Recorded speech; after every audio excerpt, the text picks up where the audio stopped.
This is our 1979 Volkswagen Rabbit 1.5 liter diesel, all original car. And it's in excellent shape or whatever, but I did the engine rebuild and everything, and then I broke the timing belt because I put it on too tight. So I got the head off and everything. So let's take a look at the head, and then we'll take a look at the pistons. But thank you guys for following along. I don't show much of the Rabbit or whatever, but maybe I'll show a couple more things on this. Thank you for liking and subscribing. You guys are awesome. Volkswagen Rabbit 1.5 liter diesel heads, water-cooled heads for a Mark 1. So my timing belt broke, and now I had to take off the head to replace the head. So here I wanted to show you, this is the old head, and this is the replacement head. So you can see here, you see these are where all your cam rides, and it pushes these down on the top of your valve. See how they're perfectly straight with each other? Nice and flat, they're perfectly spaced, one by one. Okay, so now this is the head from the one that was with the broken timing belt, and the valve actually hit the pistons.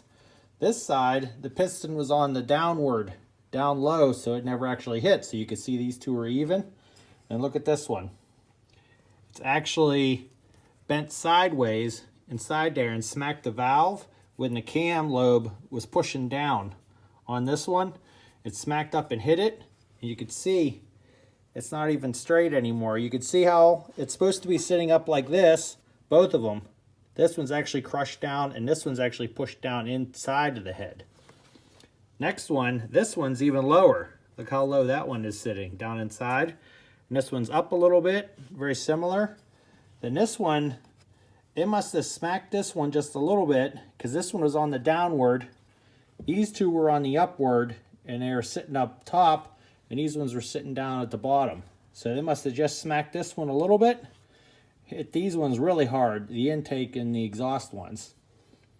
So just wanted to show you that. Now this is the bad head now. And then this is the replacement one. So let's take a look down underneath, and you can see how the valves are sitting. I'll flip them over. All right, so here we are flipped over. This is the replacement head. You can see all the valves are inside the seats, and they're all sitting up inside of this cove that goes around, or chamfer that goes around. They all sit inside the seat, and they're all sitting at the same distance. Okay, so here's the one with the bad seats now. You can see this one is punched down, and you can see there's a little mark on it right here. I think the valves were actually kissing the pistons the whole time anyways, but when it broke, it got even worse. And you can see this one. See, this one's up inside, and this one's pushed down because it's bent. And that one too. You can actually get your fingernail in behind here. This one too, this one's crushed down. You can see this one. This one's the one that's never got hit because the piston was in the downward spiral. You can see this one looks good, and these ones are all bent and pushing out. And this side over here. Again, we'll look at the good one.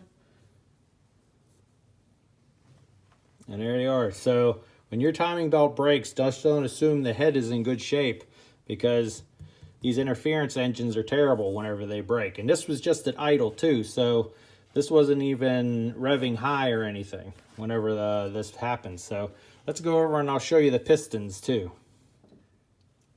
All right, we're over at the engine.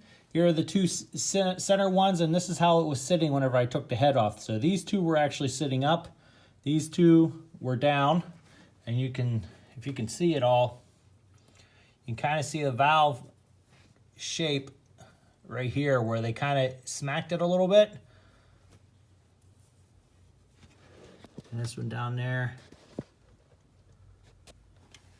That one, it still looks, you can see there's a little mark right there, but it's not bad. And this one over here, we're good all around over here too. So the good thing is since it was at idle, it didn't break a piston, so that valve didn't go through the piston. And I took a close look, and none of them are cracked or anything either. So I think we're safe with the pistons how they are. Everything's good.